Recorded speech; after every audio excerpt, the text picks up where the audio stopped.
Always a good show here. Looking forward to this Titanfall run and splitting my donation between the Glitch Gallery and Castlevania later. Cheers, fam. Heart.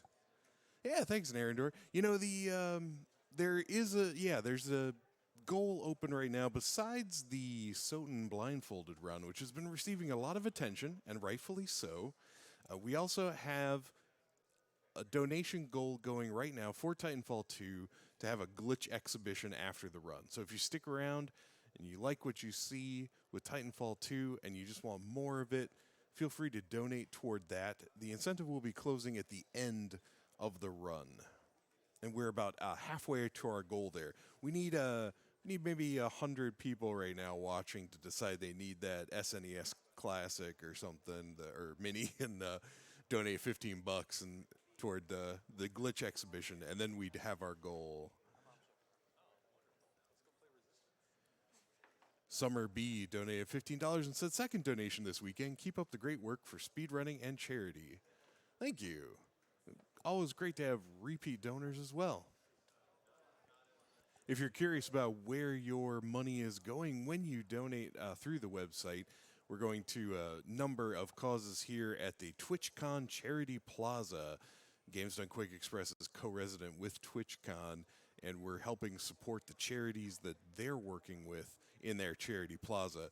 We have some such as Able Gamers, Direct Relief, Extra Life, Doctors Without Borders, you may all be familiar with from prior GDQ events, Save the Children, and other children's hospitals like St. Jude Children's Research. They're all benefiting from our donations. The TwitchCon Charity Plaza will be splitting the money amongst them.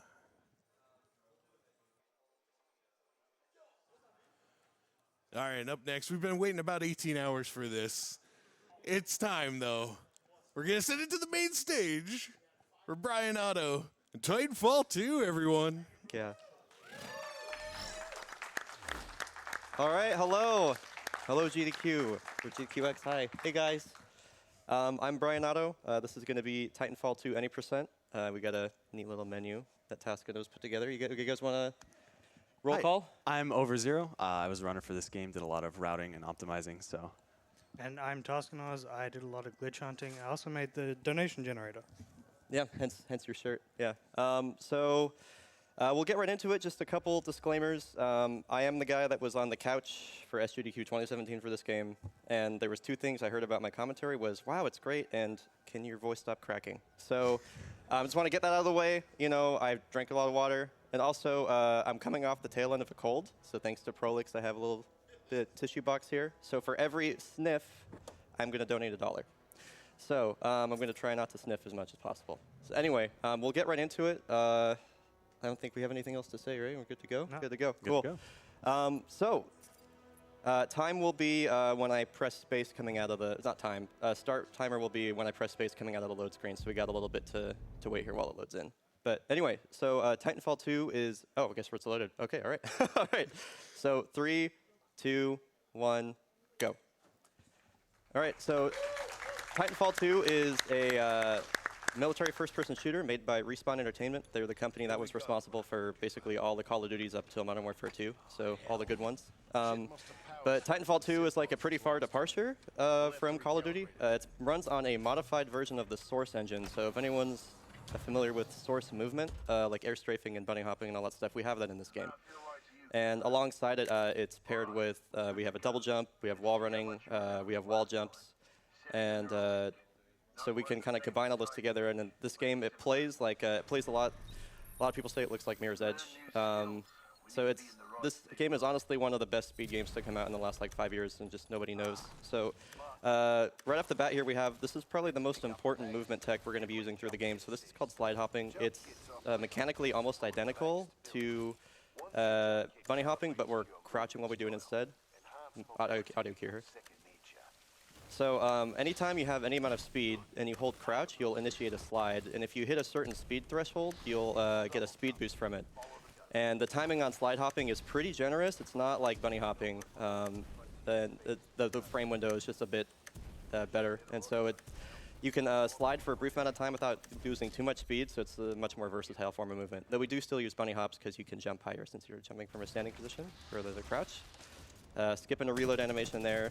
This is your standard like simulation tutorial mission. I'm using a rocket launcher here basically to boost. And then this is a movement tech that we can only use in this part of the run. So this is called frag boosting. We're just cooking a grenade and having it explode in our hand. And since we're, that's too bad. Since we're in a simulation, we cannot die. So if we did this like this anywhere else in the run, we would just die instantly. But it actually got some really good frag boosts. Those can be pretty finicky, and this will be 18, which is pretty good.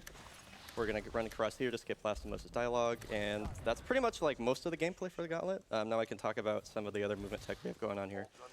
So this is Lastimosa. We don't really know why he's training us, but he's an elite pilot, and he is. So he's going to die soon anyway, so we don't really care about him. You'll notice one of the other pieces of movement tech we're doing is we're kind of jumping off the wall as soon as we touch it. And this is what's called a wall kick. And aside from slide hopping, is probably and air strafing, probably the most important piece of tech.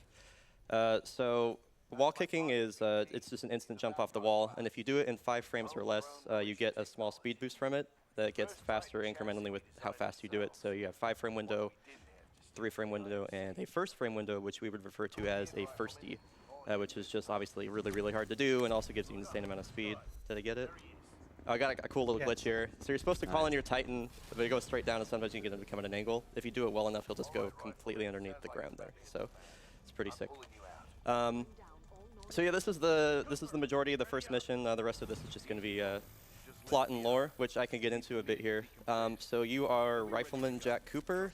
You're just a regular soldier in the militia, which is a rebellious military force that is fighting back against the IMC, or Interstellar Manufacturing Corporation. They're just a big corporate conglomerate that goes from planet to planet, takes all their resources and drives people from their homes, and so these are the people that said enough, and they're fighting back against it. So we're getting introduced to some of the other characters that we're going to like see briefly later on in the run, but mostly we're just not going to be seeing too much of them, because most of them just like die, honestly. So anyway, that was like a decent gauntlet. This would probably be like a, if I had an 18-second gauntlet, probably like a 359 or a 4, which is good. So gonna mash space really fast here, hopefully. There's like a weird bug with the menu in this game where like it'll show the first option before it like will go down. So if I mash space, I can just choose the difficulty real fast. So coming up here, this is the real introductory mission in the game. So this is going to be called BT7274. This, I guess we'll talk about what's happening, like the context of what's happening here. So the militia were investigating the IMC planet of Typhon. They had some sort of research facility there. And they went to go check it out, found out that they bit off more than they can chew, and now we are crash landing behind enemy lines. So for as good as Titanfall is as a speed game, we have an unfortunate amount of cutscenes. If you're just imagine you're watching like a Super Mario Sunshine run right now. We got about 5 minutes, 6 minutes to wait through here. So it looks neat, but that's really about it. We can probably get a donation in before we have to talk a bit more here. Sure thing. Here is a $25 donation from Big Horse. Big Horse. Yes. Says, I'm so happy to see my favorite streamer and speedrunner on an organization like GDQ. Thank you to the staff for hosting this, and thank you to all the runners. And hi, Brian. Hi, Big Horse. Thanks, man. Big Horse is a homie, one of my regular viewers. All right, so we have crash landed behind enemy lines here. We're gonna get injected with just a ton of drugs to get us up and at them. And so even though we're not technically a pilot yet, the reason that pilots have all this crazy movement is because they have like some gear to go along with it. But we don't have any of that yet, but for some reason we can still slide hop. And if we go fast enough here, we can actually skip having to wait for a crash landing drop pod. So it's like pretty risky. If I make like one mistake, I'm just gonna back out of it. But it does save a couple seconds if you make it. So even though we don't technically have the gear to slide hop right now, we can still slide hop if that grunt messed me up. Okay, so we're just gonna wait for that. There we go. Okay, so we can still slide hop here. If I can stop hitting geometry, that'd be nice. And the air acceleration when you fall is like a lot more here, or is like a lot higher here, so you can actually strafe pretty fast. It's kind of cool. So this is going to be the infamous 18-hour cutscene. I'll talk a bit about like air strafing here. So if you're not familiar with like Quake or Source or whatever, and you're like, why does this guy keep talking about air strafing? So air strafing is, to put it as simply as possible, is based on the concept that you move faster and go farther when you're moving kind of like through an arc in the air rather than just going straight. And I'm going to be holding A and D on my keyboard, or left and right, instead of forward. So anytime you see me moving forward, basically, I'm actually going to be holding left and kind of looking in an arc like that. So that's going to increase my speed. It's going to allow me to go farther, and it allows me to go around corners and stuff like that. So that was Lastimosa. He was the guy that was training us back in the simulation. We're finding out that IMC has hired some elite mercenaries called the Apex Predators that are just doing work on Lasty right now. And so we're going to get introduced to some of the characters that we're going to fight throughout the rest of the game. You can kind of see all of them here.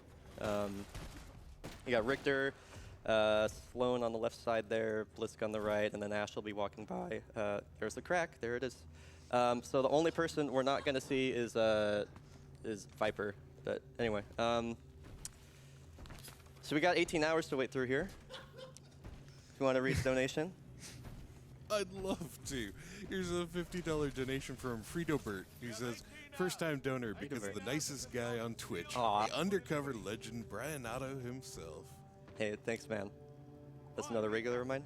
You can keep going. You got one more? Here's one. The audience who doesn't know the game, they may not be familiar with the voice yet, but $15 came in from BT7274, who said, the human concept of love requires admiration, Yes. attraction, devotion, and respect. Conclusion, I am 50% in love. Nice. Yeah, that's a quote from BT in the next level, actually. So. You should play that voice line. Yeah. Okay, I could probably do that. I can do that, yeah. So, just got a bit more to wait through here. We're going to go talk to Lastimosa before he has his last moments. Prolix is just cracking up over there. He's turning off his mic, but he has the best laugh. I'll talk about a bit. I'll talk a bit about this level. So, Respawn was nice enough to make all of this geometry that you see have like exact collision on it. So because of that, this level is one of the toughest in the game. Just because I'm going to shoot Lastimosa to try and doesn't actually make him hurry up and die, but it's stress relieving. So one of the toughest parts about this level in particular is just how crazy, how precise each slide hop has to be. The placement of each hop is really, really particular.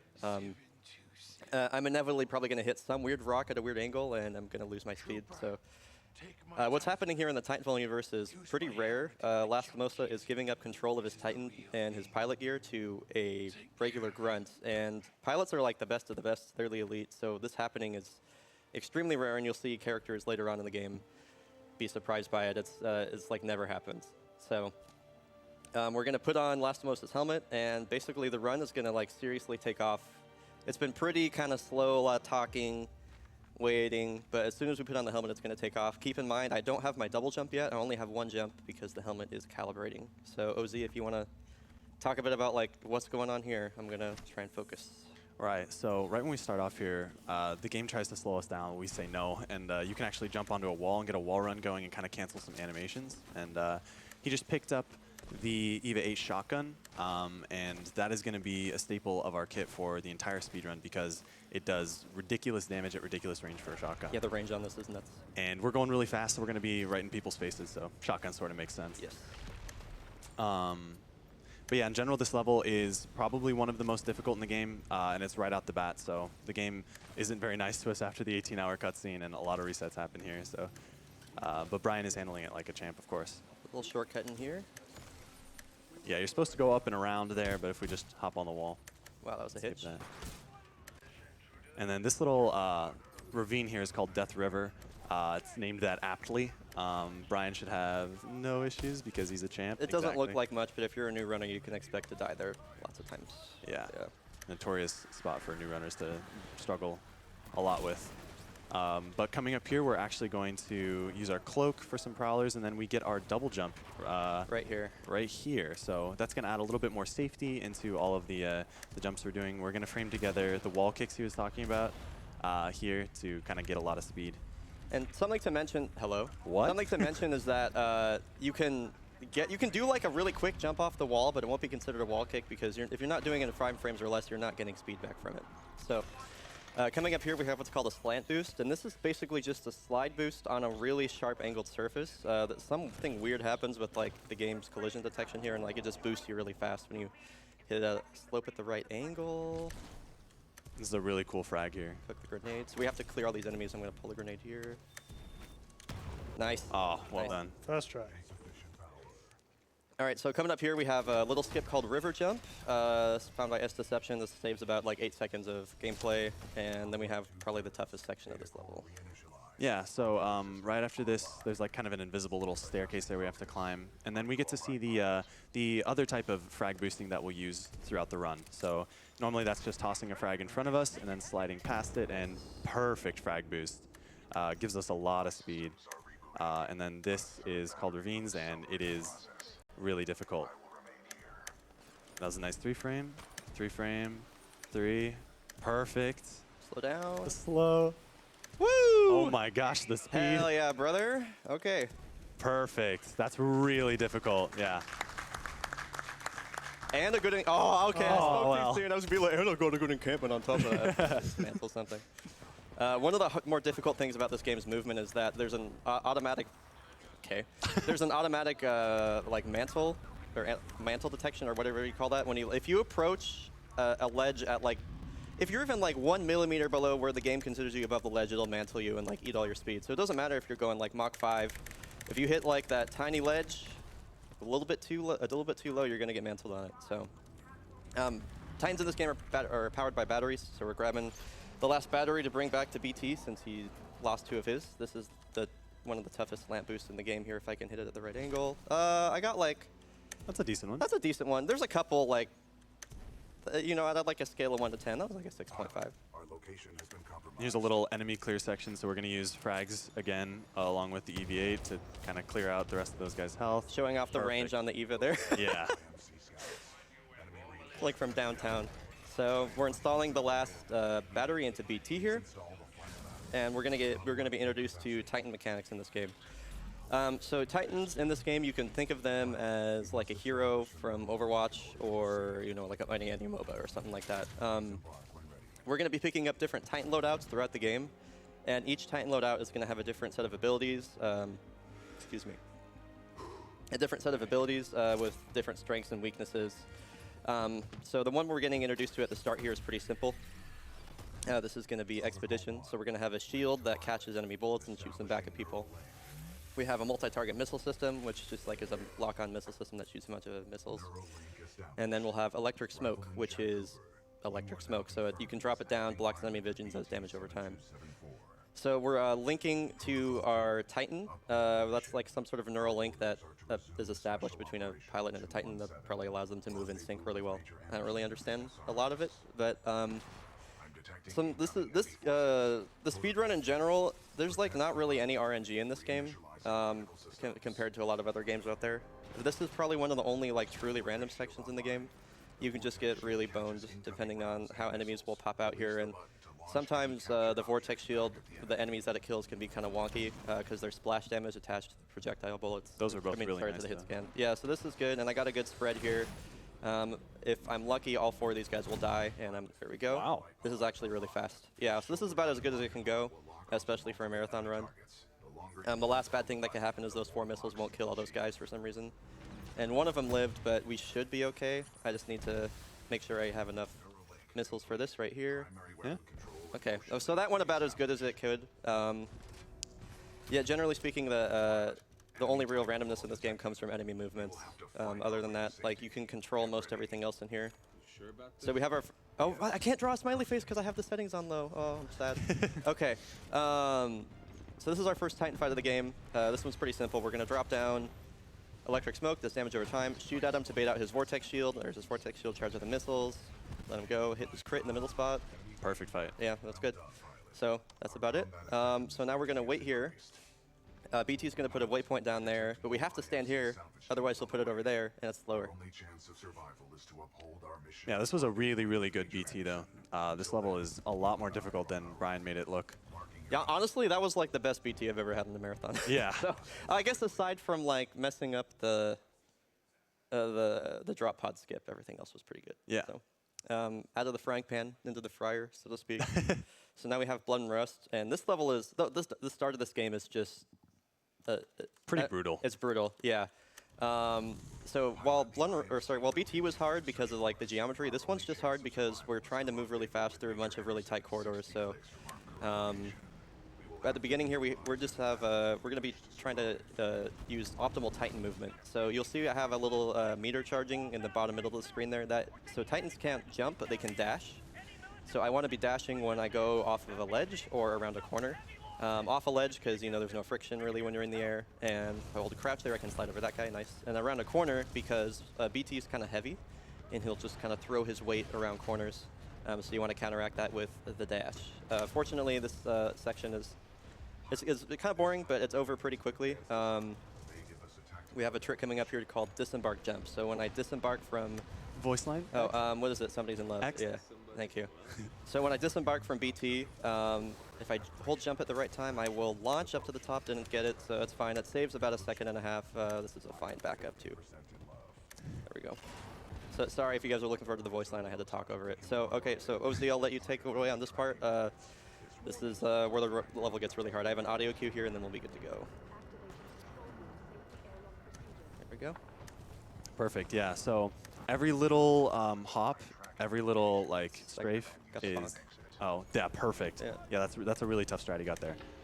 Everything is so planned out in this level. It is really difficult. We get a lot of speed from like kind of a meta slant boost there. And then coming up here is like Sledge, and this is a fairly new route that is really, really difficult, which Brian, of course, is going to nail like a champ. Yeah, perfect. That's again, a lot harder than it looks. I went for the road grind. Oh, thank you. Yeah, I feel like I'm going to be saying that's a lot harder than it looks a lot in this run because it's a lot harder than it looks. Yeah. That's called clean hallways. That's perfect. There's so many tricks going on, it's hard to keep up with. We're going to cloak coming out of this door because these stalkers in front of us, if they hit us with their weapon, they actually slow us down. Yeah. That angle. So we just want to avoid that. And then grunt hallways up here. There's about 1,000 grunts running through this hallway that all want to get in your way. Yeah, this is the most random part of the level here. That's why we pick up the shotgun. Yeah, exactly.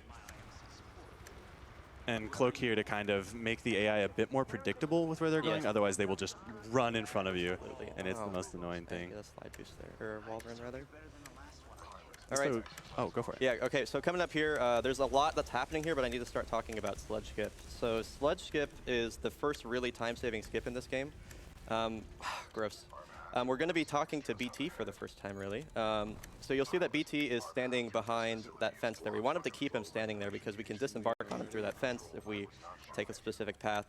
But he needs to hit a certain dialogue line right when we get to him, and not any sooner or not any later. If we get in him too soon before he says the dialogue line, he will the game will just crash the menu. If we get there too late, he will walk away from the fence. So it says marking your HUD. There we go, and we get in BT. And so that is Sludge Skip. That's really it. That skips a huge wave fight. There's normally like 5+ minutes of just gameplay there where you're just fighting waves and waves and waves of enemies. If you are watching this and you didn't know about that strat and you played through this on Master, I'm sorry. Yeah. And so now we're coming up on our first boss fight of the game. We're going to be fighting Kane. You might have heard him over the VA on this level. So we're going to switch to Tone. And so Tone is one of the best loadouts in the game. Every time you shoot an enemy, you're going to get a partial missile lock. And then when you get 3 missile locks, you can launch a barrage of missiles. You can also get multiple locks on multiple Titans and launch off multiple missile barrages. So how this is going to work is we're going to get a lock on Kane here at the start. 1, 2, 3, and then lock on this guy. 1, 2, 3. Use both the barrages on him. All right, here we go. Kane can be kind of weird. Yeah, he's not going to be nice to me. Oh, wow. Okay, I think he's focusing on his flame trap, which is like, okay, so actually Kane's being kind of nice. So his movement's bad, but his AI just kind of broke, so that works. All right. That was decent enough. I'm sad I messed with my swap reloads. So you want to talk about swap reloading a bit? Yeah, sure. So swap reloading is something we do periodically throughout the game. Switching your Titan loadout to something else and then quickly switching back is oftentimes faster than your reload animation for that Titan class. So we do that to speed up some fights. Yeah, it varies from loadout to loadout, but with Tone specifically, it's about 0.65 seconds. So we have time for like a donation or two. Yeah. All right, great. here's a longer message, so I'll read this one first. We've got Boulder chiming in. Boulder, With $10. yes. It says, "Hey, Bri, I know I've told you this before, but when you and Albino were here a year ago, I slowly fell in love with this forgotten about game. Oh. I'm sure I can speak for everyone in the Titanfall Discord and say it's great to see this game back this Yay. year with more insane skips and gameplay. Anyway, don't mess up Dome Launch, and let's hope Sarah isn't going to be mean." Thank you, Boulder. Also had a donation here from Anonymous saying $10, saying, "Watching with my daughter today. Let's have some awesome Titanfall glitches, please. I'm glad to report we're less than $800 away from fulfilling that glitch exhibition goal." Nice. Cool. All right, so now we have Into the Abyss Chapter 1. So this level is one of the only 2 levels in the game that's really based around Titan movement. This one is pretty straightforward. It's just going to be a lot of the optimal Titan movement that I talked about. Boosting off a ledge there, like running off that leg. We're going to be introduced to Ashe, but I'm not really going to spend any time talking about her because we're going to end up skipping her fight. So her character is kind of forgettable anyway, so sorry. So I guess we'll talk about, we have wall boost coming up here. So wall boost was one of the many tricks in this game found by Tascanos. Tascanos is kind of he's the mastermind of a lot of the bigger tricks we have. And so wall boost is interesting because you can see how we're in the middle of like an assembly line right now. The movement of each of those big walls in the assembly line is trigger based. And so we're going to be hitting a trigger for one of the walls right here, but we're going to store our dashes so that we can kind of cheat out the assembly line and get ahead of it. I have to react to like one of 3 scenarios that can happen here, so this is going to be pretty tight. Might be a little late. We'll see. Perfect. That's the perfect one. Nice. Dude, yes. Oh, man. So there's so many bad things that can happen there. So now I'm going to switch to Scorch, who just does a ton of DPS at close range. I have to clear out these 3 Titans to open up the door. Oh, my God. As I'm What sure you is can this run? see. What is this run? Oh, my God. This is so good. Okay. All right. So now we're finally going to get out of BT. We picked up Brute, another really important Titan, but we won't be seeing him for a while. If I can get an extended slide off this rail, I can clear that. So when you slide for like a brief period of time, it actually sends you a bit higher on the following jump. You lose a bit of speed, but you gain height. And so if I land on the earlier part of that rail, it allows me to jump over the other rail there. And so it's pretty nice. Fun fact, when you press that button there inside the building, it removes the kill floor, or the kill plane down here. You can just fall down to the bottom, and it gets to the next level about a second faster than if you waited on the platform there. So yeah. Now coming up here, we have a beautifully unfortunate level. This is Into the Abyss Chapter 2. So this level is an amazing movement playground, but it's an auto-scroller.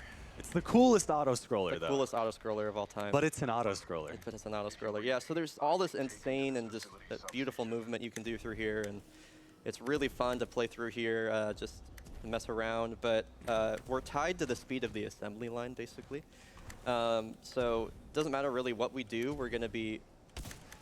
it doesn't really matter what we do. We're going to be stuck to the pace of the assembly line, and we have to wait for it. I am going to go for a swag strat that was found by Tascanos. So this is like extremely risky and is going to save absolutely no time whatsoever. But it will look But it will look so cool if I get it. Oh, I forgot to pick up I need to get a Spitfire. Okay. You can get one later. Yeah, I get Get one. one of the robot fights. Yeah, so we'll see if I can get it. This is like, it's pretty tough. We'll see here. This looks good. Oh, this is a perfect setup. Okay. Oh. And bunny hop. Bunny hop. Come on, give it to me! Oh, man, I'm so sad. That was about as close as it can get. I think I got a good checkpoint though, so that'll only lose me about I think like 10 seconds versus 17, which is what it normally is. But I think I reverted to checkpoint pretty much instantly when it gave it to me. So honestly, I probably didn't lose too much time from that. I'd rate that about an SWA out of swag. Like almost. 3/4. Yeah. A SWA strat. Yeah, so we're skipping the whole level right now. So this was called Told Spice Route, found by the guy that found the route, or sorry, named after the guy that found the route. So we're just kind of running along this cliffside around the right side, and basically getting to the end of the platform here, where we're going to be waiting for the assembly line. So, chat, we have a little small event coming up here. I'm going to be killing all the enemies here except for 2 robots. We're going to hack one of the robots and not hack the other one. What the heck? and not hack the other one. And so one of them is going to be red and one of them is going to be blue. So in chat, I want you to vote for either red team or blue team, and choose carefully because if you win, you get to completely trash the people that chose wrong. So, you know, high stakes here. So I got to clear out all the enemies first. I got to make sure I kill these ticks up here so they don't kill the robots back there. And if in case you're wondering, like, this doesn't save any time or do anything at all. This is just something we do to pass the time on this level because it's that boring when you get here. So I'm just going to run through, clear the rest of these guys. And just to let you know, my bot predicts that blue will lose. Blue will lose. So Blue never Tasknoz's loses. bot is predicting that blue will lose. Yeah. Okay. So I hope he's not too far away. Where's the other one? When he's all the way down here, sometimes it ends up in a draw, so we'll see. I'm just going to hack this guy right away. All right, so this is blue team, and then the other one is red. We'll see what happens. When we're this far away, sometimes blue. Oh, red throws the preemptive smoke grenade. Blue runs back into it. Blue he just can't. Oh my god. Okay, it's over. Red wins. That's it. That was That's a it, short dude. fight. Yeah, the preemptive smoke from red, and then blue just didn't understand what was happening, ran back into it, and it's over. It's all over, dude. You hate to see it. You hate to see it, man. You hate to see that happen. Anyway, that's the fight, so I'm going to let this guy melee boost me. Right? You're going to melee boost me? Okay, never mind. All right, whatever. So now this is the assembly line we've been waiting for. And now we're going to go here and just chill. I'm going to get lined up here a little precisely. Okay, cool. So how momentum works in this game, you got a little taste of it when I went for the swag strat earlier, is when a platform is moving in any direction, you keep the momentum for your first and second jump. And that includes when it's moving upward or downward. So this crane arm right here specifically is going to move like this at like a super precise time. And we're going to hopefully jump from it at the right time, and we'll get a huge boost upward that will skip this really long and grueling climb and get us to the next skip afterwards. So I think we have time for a donation while we wait for the assembly line here. Okay, I'll just do one short one. Then here's $25 that we received from KQ62. It says, excited for Titanfall 2, doing a great job, Bryonato. Also, Thank you. big love to the Streams and Dreams Discord crew. I love you all. Thank you for the 25 bucks. All right, so yeah, Dome launch will be right here. And then afterwards, after Dome launch, if you want to talk about Dome skip tasking once we get up there.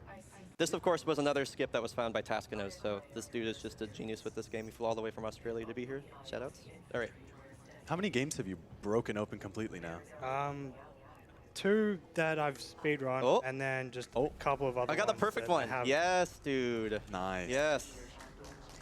So there's again, there's a few different things that can happen there, but that's as good as it gets. Anyway, sorry, Tasky. You can talk about Dome skip if you want. Yeah, so for Dome Skip, one of the developers actually reached out and said, like, we could do this next skip faster.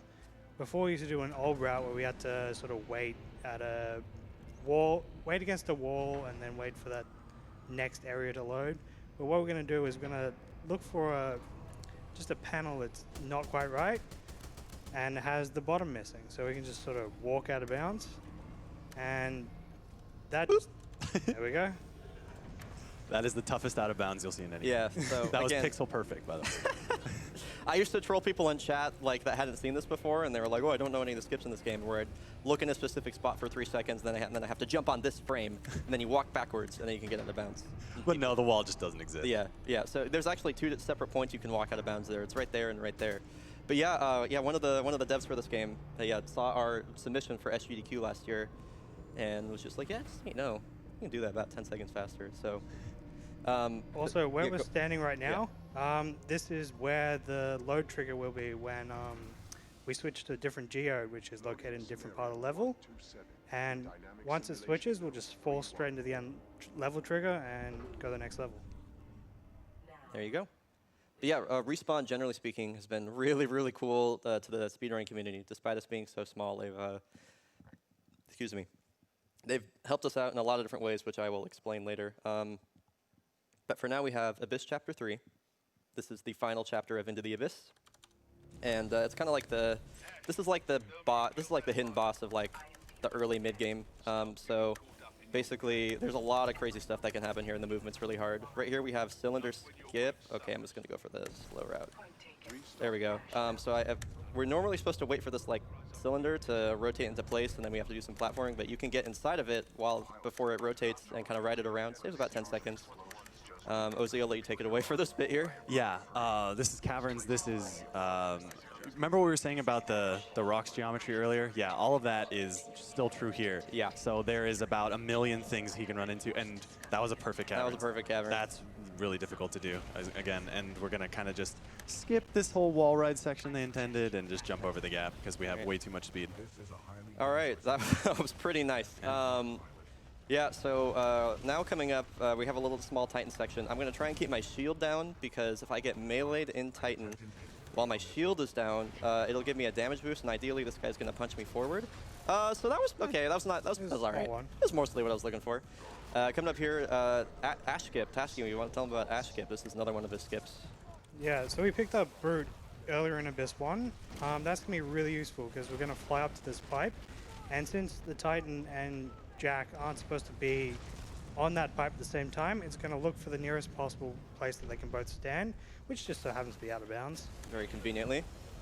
Don't mind the screen. Don't mind the artifacting. It's fun, dude. Yeah. So what we're going to do is we're going to walk along this pipe and then walk till... Oh, you missed Obelisk there, but... Yeah. We're going to walk around the edge of this level and not fall off, hopefully. Yep. And that just skips the trigger for Ash walking out and trying to fight us, but she's not going to be able to because we're all the way out of bounds. Yep, and we're going to do the same clip here again. So we're going to clip through this wall and jump onto this pipe, and if we walk up to the end here, we'll hit the other end level trigger, just like we did in Abyss 2. Yeah, so Abyss 2 and 3, I think, are the only levels in the game where the end level trigger is present at all times. So. And funnily enough, those are the ones that we get out of bounds to get to. Yeah, it's nice how that worked out. Yeah, so that was so if I was streaming, I would say it's a real run now because we made it out of the, well, I am streaming, but if I was streaming at home, I would say it's a real run now because we made it out of the Abyss. Usually, like, once a run makes it out of the Abyss, it's a real run. So here we have Effect and Cause. So if you play this game casually, you're going to be like, oh yeah, dude, this level was sick, and that's because it is. So you've heard BT talking about Anderson. We got to find Anderson. Rendezvous with Anderson. Go find Anderson. So this is the rendezvous point with Anderson. And you can already see that like something is amiss here. Something is not right. We're like swapping through time. Everything's destroyed, but everything's also clean. We're going to activate a trigger by running toward those guys. So we'll find Anderson shortly here. The time swap points are based on your positioning, so it's just about going fast, getting to the next trigger. Really tough section of wall kicks here if I can hit him. Yeah, so we're going to try to chain a bunch of wall kicks together here. I missed it. Okay, I'm going to have to go for Rock Boost. Oh. Actually, you know what? I'm not going to go for Rock Boost. Yeah, so if I don't clear the ledge right there, this is just going to be kind of slow, unfortunately. If I don't clear that ledge, going for Rock Boost is really hard because I can't really generate any forward momentum, and there's a really small chance of me actually getting the boost. Oh, so we found Anderson, by the way. He is like somehow paradoxically inside the floor here. He's like the floor was there in the present. Yeah, but then when he switched, it should. But it was also there in the past. But he's not in switching. Yeah, who knows? Who knows? Yeah, we don't really know. We don't really know. He's like somehow there. So we grabbed his helmet, and pilot helmets have a lot of data stored on them, so BT's going to scan it and deliver some plot to us. And we're going to go set up for the next small trick here. But we got about a minute to wait through of dialogue, so Prolix, if you want to take it away with your golden voice. Oh, I'd love to. Thank you so much. So here's a donation from Leo Lele, who gave us $5 and said, absolutely love this game and this speedrun so far. And I believe they'll continue to love it. And if you would like more of Titanfall 2 to love, don't forget that when you donate, you can contribute toward that donation goal we have for a glitch exhibition. That's right, we're going to keep Bryonato in that chair even longer and make him show off even more sweet glitches in this game if we meet that incentive.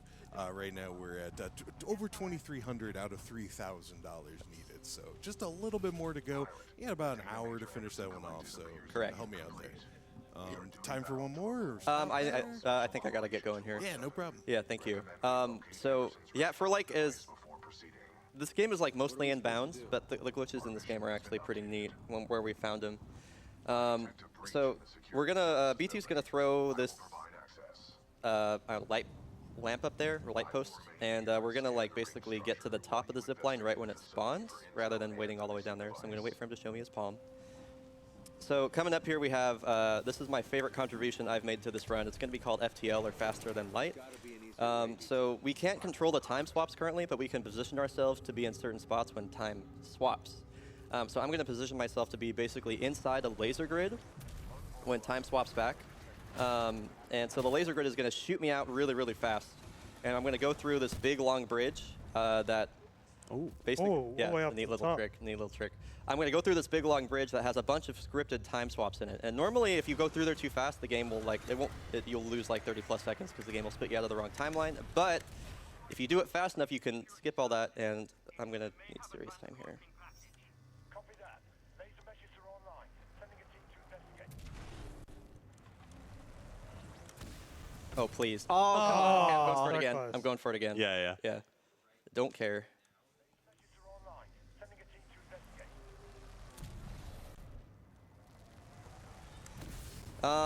Okay. This is the trick I really wanted to get, but I'm not gonna waste any more time in there. This basically, you saw how it shot me out like that. I would go through the whole tunnel like this. I'm sad I couldn't get that for the run, but It was really close. it was close, dude. It was really, really close. So, sad hours. So now we're moving on to Effect and Cause Chapter 2. So this level is probably my favorite level in any FPS campaign since like Easily. Silent Cartographer and Halo CE. It's just that good. So we have Anderson's wrist-mounted device, little smiley face on his pack there. And we now have the ability to control time at will. So this level is like, it looks crazy. So we have the best tooltip of all time here. Press the mouse button to time travel. And OZ, I'll let you take it away here. Yeah, so this level is just so like well made. Each part of the level, it'll be faster or impossible, like one or the other to go through in a certain time. So we're going to be constantly changing back and forth to open gates in like the past and the present. It's really, really cool. It's a mind bender when you're playing through it casually, and even more fun when you're speedrunning it. So the only one problem with this level is it's kind of cut up into 3 sections. And once we get up to the top of this little area up here, we're going to have to wait for a while. And if we could draw some pictures on the wall, we would. But Yeah, I have the settings turned down so low that we can't. There's no bullet holes. But yeah, I'm gonna pick up fire stars. Nice. Yeah. Okay. I almost forgot that. I was dude. going to remind you. Yeah. We need those for the mission. The mission after the whatever later The on. next chapter. The next chapter. Well, the next mission. But anyway, gonna get a nice little T-pose right here, right when the door opens. T-pose. All right. It's really, really brief. You gotta look closely. And now we have the second Anderson room. And after we wait through here, this is basically going to be like all the waiting we have to do here. Never have another chance. All right, so I'm going to get lined up. Normally, there's a category that we have for this game called Fast Any %, which is basically the exact same as any %, except we use pre-made save files to skip all the cutscenes and waiting. Normally have like a frag boost I can do here, but I can still do basically the same strat, just without the frags. It'll be the same lineup and stuff. So, I can't, right, I normally use that as a point of reference. Well, still can't use this. All right. This one's empty. The arc must be somewhere else. Anderson out. They hit the door right when I went early. I was like, I kind of got ahead of myself there. All right, so coming up here we have Hell Room, which is named aptly. This is like one of the toughest single rooms in the game. This whole section here is just like, I bonked on something. This whole section here is just extremely brutal. Please. Yes. Oh, I went too high. That's so frustrating. Yeah, if you touch a wall, but like you're just barely too high to like actually grab onto it, the game will just be like, nah, we're okay. What? I don't know. This is the collision in this game right now. The game will just be like, yeah, we're not gonna actually let you touch the wall, but you're still gonna, touch it. It's really confusing. So that's what happened there. All right, so we're going to try and keep our speed from that zip line through the wall kicks here. And wow, that was perfect. Come on. There we go. Oh, and the bunny hop. Nice. Oh, that was perfect. Okay, at least that went well. So the second half of that room went really fast. Yeah. Maybe a swirly. I don't think I have the distance. Oh. Okay. It's here we go. I got like a little one. Swirly. A little half swirly. You can like hit that at the right angle and just like a little swirly down it. So what we found out plot-wise on this level is that the IMC are developing a weapon that folds space and time that they didn't create, that they like restored or found, and they're going to use it to destroy the militia planet of Harmony. So it's basically like Halo and Star Wars, like ancient technology used to destroy planets. Coming up in this level, we have a really cool skip called Time Stop. It's very minor, but it has to do with the way the level's created. So you can see the past and the present, that like 2 different maps stacked on top of each other. What we're going to do is going to try and activate an animation as we swap time, and that's going to essentially plant us in one timeline while it thinks we're in the other. And that will just teleport us up to where it thinks the other timeline is, and we can just go through walls. So sick. You could think of this as a preview for the glitch. Yeah, we're gonna, exhibition, by the if the glitch exhibition gets met, we're gonna like explore this very thoroughly. Yeah. So you can see there's just weird stuff happening, time is stopped, it's cool. Okay, ship skip coming up here. This is like basically an IL strat that I go for in full game runs because I'm dumb. He's a psychopath, I don't know. Yeah, like it looks really cool. If I get it, it saves 2 seconds. If I don't, it loses like 17. But you know, this is what you get some marathon. You gotta show off the game. Oh, come on. Yes, dude. Oh, hell nice. yeah, brother. All right, dude. Hashtag So that's ship words. skip. That saves about 2 seconds. It's getting that first try in a marathon is, you could say I'm happy about it. Selfie? Selfie? Oh, it's selfie This is time. our selfie time. So we're scanning the arc. We're finding out stuff about plot, yada, yada, and we're going to get a selfie here now. Okay. All right. Ready? You guys ready? Okay, 1, 2, 3. Sick. Cool. We have time for a donation, by the way.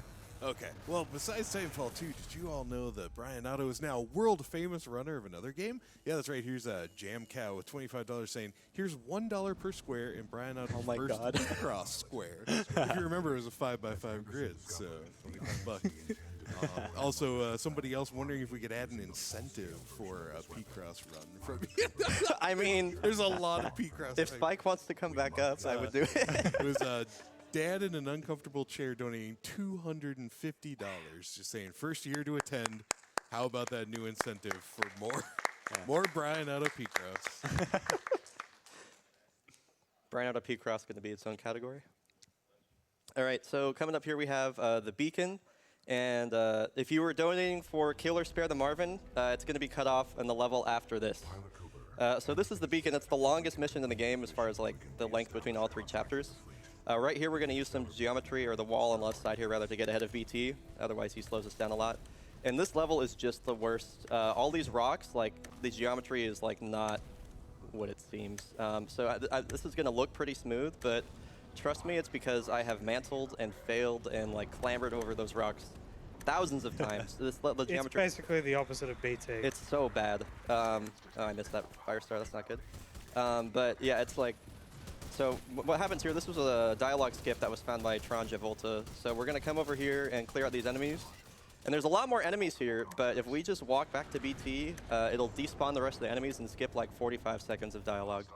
If you remember at the last GDQ that this game was at, we were talking about how this was really random, we just didn't have a way to do it. Well, now we have a way to do it, so thank you, Tron. So there's a chance that the game could crash to menu here. Hopefully you get a checkpoint. Okay, I got a checkpoint. So if you get in BT instantly, sometimes the game will just like freeze and then crash to menu. We're good. Nice. Yeah. Have I sniffed at all, by the way? Has anyone been counting that? Have I done Yeah, any my sniff? sniff counts at 0. At 0? Wow, I'm so proud of myself right now. Okay. Good job. The voice Mrs. crack one's way higher though. Yeah, I can't even imagine. Yeah. So now we have some dialogue to wait through. We're being introduced to Captain Cole here. He's just kind of a jerk. He's going to repeat everything BT says. He's going to be kind of rude to us. He just sucks. Everybody hates Cole. Just shoot him a bit, you know. And we're going to pick up the L-Star, which we're going to use on the next level. We'll make sure I have weapons on the right buttons. Cool. All right, so now we're waiting for a bit, so we have time for like 1 donation.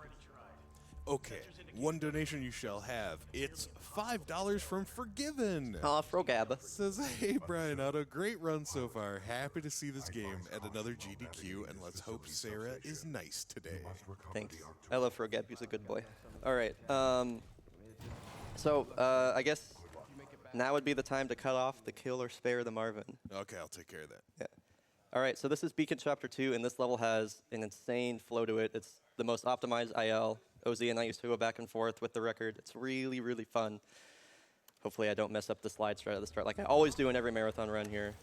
Okay, cool. Oh, just kidding. Oh, my God. Oh, my God. I'm never going to live that down. Yeah, okay. So, yeah, if you want to talk about the movement in here. Yeah, sure. So all of these like blue glowing electric panels are like instant death planes that if he touches will kill him instantly. So we're kind of like chaining our wall kicks around these and trying to build as much speed as possible without running into these. So But yeah, the flow to this level is just so good. There's always something you can be doing, and it's all really like movement intensive, and it just looks really pretty, and it's really fun to play. So this is by far the most run IL. And he just picked up a weapon that's basically, you can think of it like a grenade launcher, where we can shoot the grenades in front of us and then pass by them, hopefully right here. Oh, that's such a cool strat. Yeah. Awesome. And they blow up behind us and give us speed just like a frag boost would, but a little bit less. And what's going on with the Marvin? We are going to spare the Oh my Marvin. god, are you kidding me? Yeah. All right, we're gonna From spare the Marvin. behind I'm not gonna shoot him. recently. Here's the Marvin here. We're gonna spare his life. Get a nice little animation. And now because you've spared him, he's doomed to an eternity of sadness. So good job. We could have just ended his life there. And now he's gonna be sad forever. So you monsters. You thought you spared him. You were wrong. He's just sad forever now. Raises a lot of ethical questions. It really does. Oh, that was the perfect, perfect mantle, dude. mantle, Let's nice. go. Nice. Yeah, so going through here, this weapon kind of, or this like utility kind of lets us hit these green switches and like kind of change the layout of the level to let us go through stuff. And here's Heatsink Skip. This is the first skip that's like, are you good at air strafing? So you need to strafe pretty precisely to get across here. That was That was close. nice. And then you have to go in here to hit a trigger so we don't soft lock. Ah, I was going for a nice little strat there. I got Cool. kind of half of it. Yeah. Oh, okay. You can like mantle on that grate when it flies off, but that's a frame perfect trick. So coming up here, we have a trick called Fast Fans. Thank you, Overzero, for this setup. No worries. If I can chain this. Oh! Oh, Woo! Okay, that was close. I went Yeah. so fast there that I almost couldn't get the wall Oh my kick gosh. again. So something I forgot to mention in this game is that like, also trying to hate you. Something I forgot to mention in this game is that you can't grab the same facing surface without like a extended delay. Normally in Fast Fans, you just hit that delay perfectly, so you can just kind of jump off the same facing wall and jump off it again. But I was going so fast there that I almost like I didn't. The delay was like still in place, and I almost just missed the wall.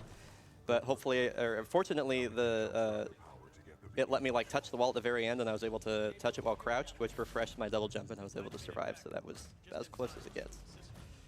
All right, so coming up here, we have to restore power to that big dish that's out there, so we can communicate with the militia fleet again.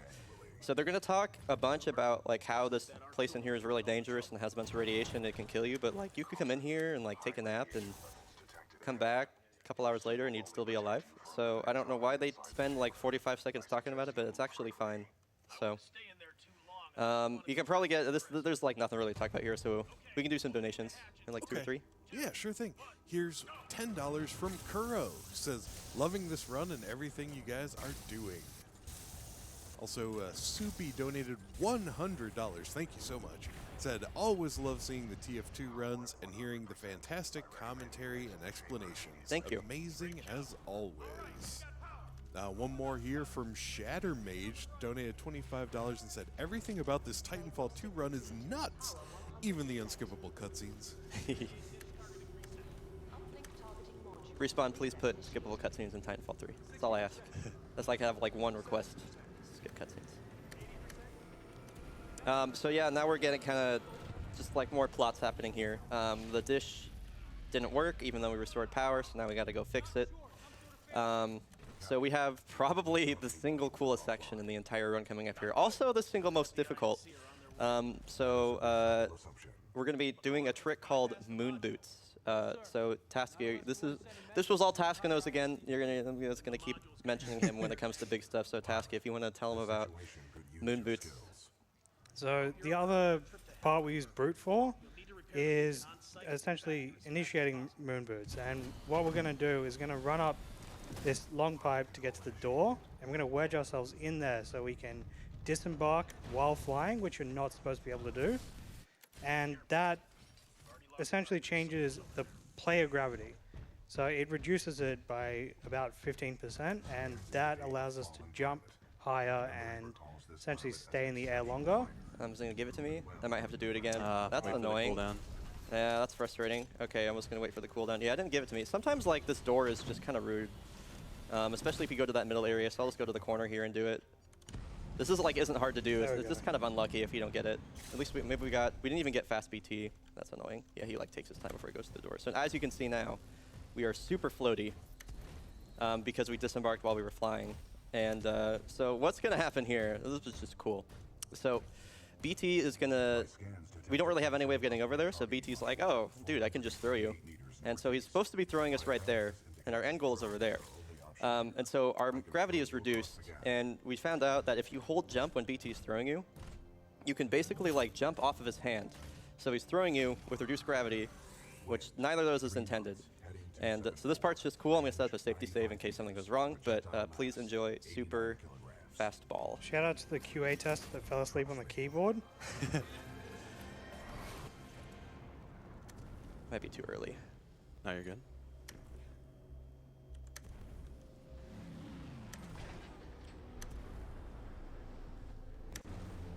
Please.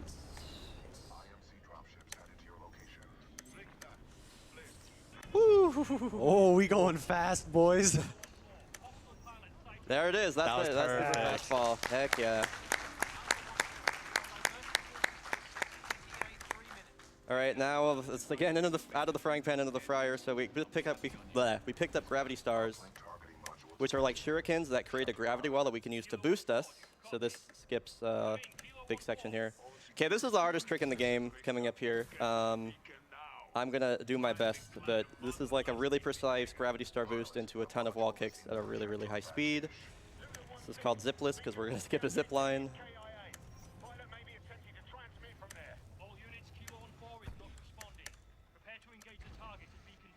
Uplink targeting module disconnected.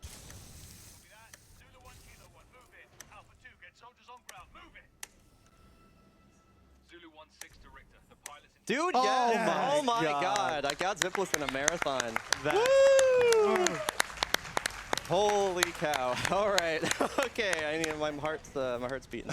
All right, be still my beating heart. Holy cow! That was All right. incredibly difficult. Okay, yeah. So that was like the most important thing for me to hit was like that and FTL. I didn't get FTL, so I'm glad I got that. So now we have this really big fight here. This is like one of the only fights we can't really skip. We're going to be introduced to like the spawn manipulation mechanic here. So basically, where enemy spawn is going to be dependent on where we're looking. So I'm going to be trying to look in certain spots at certain intervals, and it's going to spawn enemies at like basically there. So you'll notice like sometimes I'll be looking in a spot like randomly where there's nothing there, but I'm trying to get the enemy to or the game to spawn enemies there later on. So it's not spawning them though. I'm not really sure what's happening. I think all the stalkers one's are up top. spawning up here. Yeah. Yeah, BT cleared that gap for me. That's nice of him. So now we're just trying to clear out these stalkers. I'm waiting for like the base to drop. Basically, you're gonna hear like a doof. Hello? Hello? Is anybody there? Oh, There it is. okay. So there's the base drop, and now we can climb here. So normally, this is like another skip. It's kind of forgettable though. Normally, BT is supposed to throw you here. You'll hear some dialogue later on talking about like, oh yeah, a throw combined with additional climbing is required. But you could just kind of climb up here, skip all that. For some reason, the softballs won't explode on the surface, so I'm going to create a little fireworks show for us. And now we're installing the module back into the dish, and we're going to get back in BT. So we probably have time for a donation here while this whole little scene plays out. Okay, quickly, I thought I'd mention I was keeping an eye on our glitch exhibition goal, and it was around a little over $2,700. And then the next time I looked at it, it was a little over $3,200. Yeah. So I think Wow. somebody Thank may you have thrown guys. quite a bit of money at that. Thank you so much. Yeah, probably right around the time you hit super fastball and zipless. Thank you so much. Nice. Here's one. You'll probably only understand this comment, so you can explain it to people. It's $50 here from Matt LOL'd. He Oh, said, hey. hey man, good luck on the run.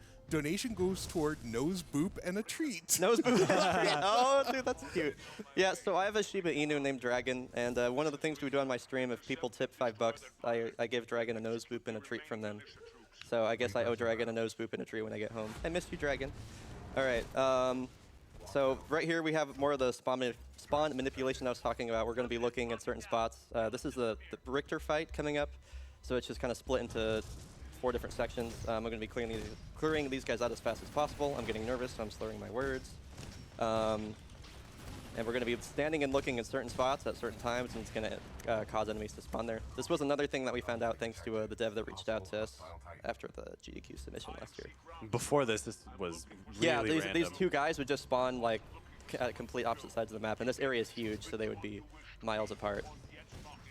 Oh, that was a nice lineup. Nice. Okay, that's kind of unlucky though. All right, hopefully, I think he put up his shield already, so we should be fine. Yeah, he shouldn't sword again. Okay, cool. Nice. 1, 2, 3. So here comes Richter. This fight, this is the only cutscene in the game that I really, really hate. So like, we're standing right next to him, and he gets out of his Titan, and he's Why right don't you there. just, Brian, hit him? I know, he's hit him, right punch there, him, he's right dude. there, Come shoot on. him. Do something. Yeah, he can't do anything. So he just sits there, and he's like, come get me, and then he gets back in, and it's, you know, we stand right there. So it's just a little bit frustrating. So if we do enough DPS to him, he will automatically self-destruct, but if we don't do enough damage quickly, we'll have to execute him, which is slow. Okay. I think you there. got it. No. Oh, he's standing. Okay, this is really annoying. no. So you can't execute him when he's standing on a different surface than you. So now he's gonna. That was about as bad as it gets. That's like marathon luck right there. So when he gets down to that health state where it looks kind of like a warning sign, you're supposed to be able to execute him, which plays out a scripted animation and he dies. But if he's standing on a different surface than you, it won't play the execution animation. So you just get to like hit him into. Oh, it's so annoying. That was about as bad as it gets. Anyway, so now we're gonna take out our frustration by shooting Cole in the head. This weapon, the bullets will drop on it, so just Use the barely. grab star if you have one. But yeah, you use a grab star to like pull the bullets back down toward him. Nice. Now we're just gonna shoot Cole because you know we Strat. just don't like him. Yeah, it's a good strat. Wait, is it? Where is it? Okay, it disappeared. Anyway, so we have like we're gonna be introduced to Sarah. Everybody hates Sarah. Everybody hates Cole. This part just sucks. So let's do some donations. All right. Here's one I should have gotten around to a bit ago. It's from Count Chocula, $50. Count Chocula. They say, able to watch Bryonato play my favorite game live from the crowd at TwitchCon. Hi, Count, wherever you are. Hi. Yeah. Hello. Good luck, and thanks for showing off this incredible game.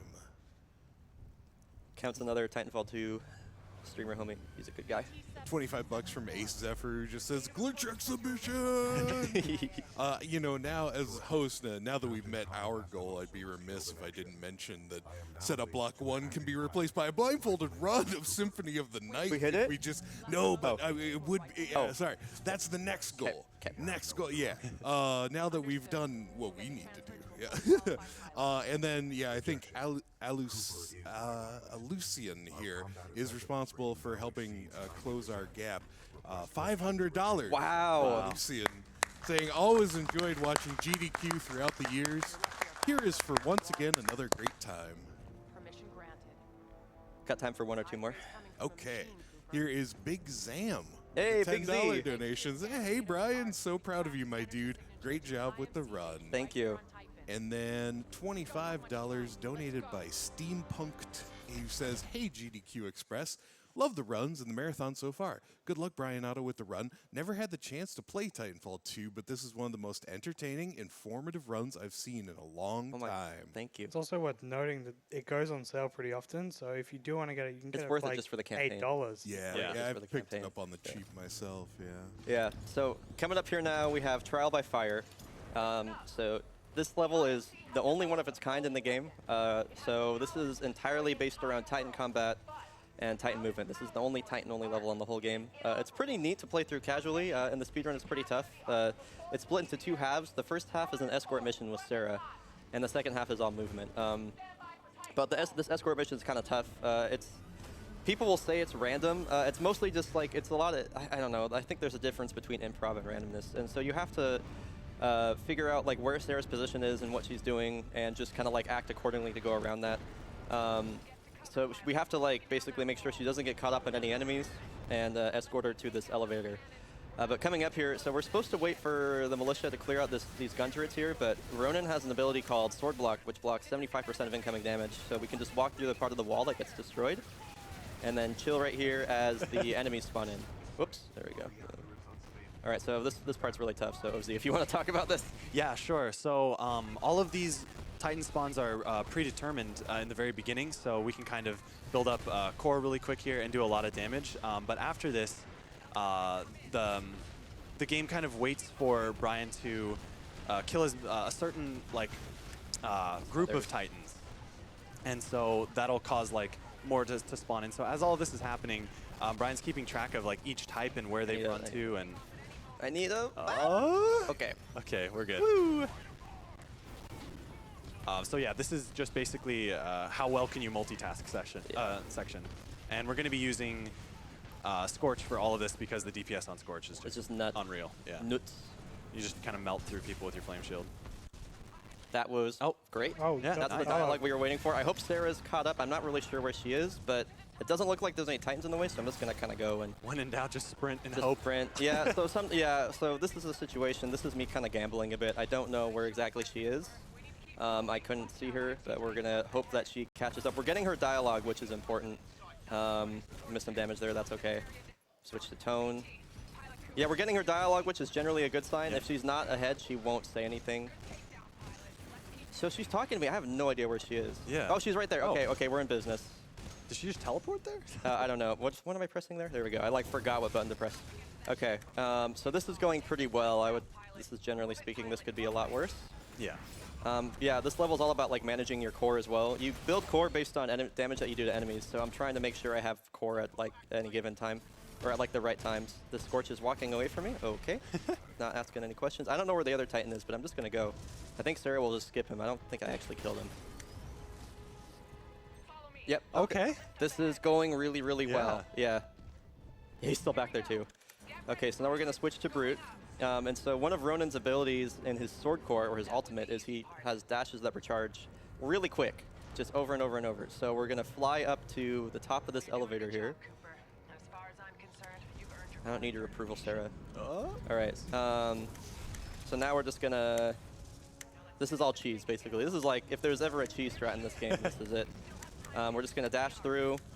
Kinda unlucky with how the Titan spawned there. Okay, that's good.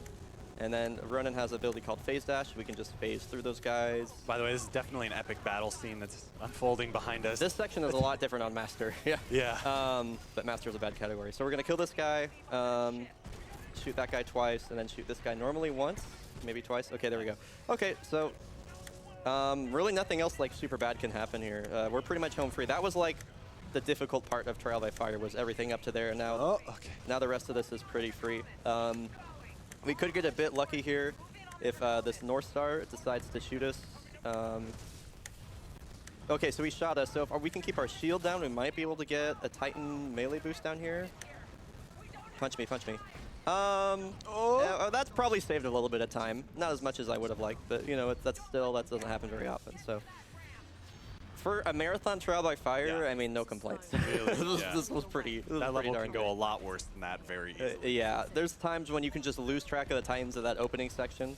Yeah. And the one that you need to kill will be like on the opposite end, and Yeah. I mean, a good opening section there, and then like a bad one is probably a difference of like 45 seconds. It's Yeah. nuts.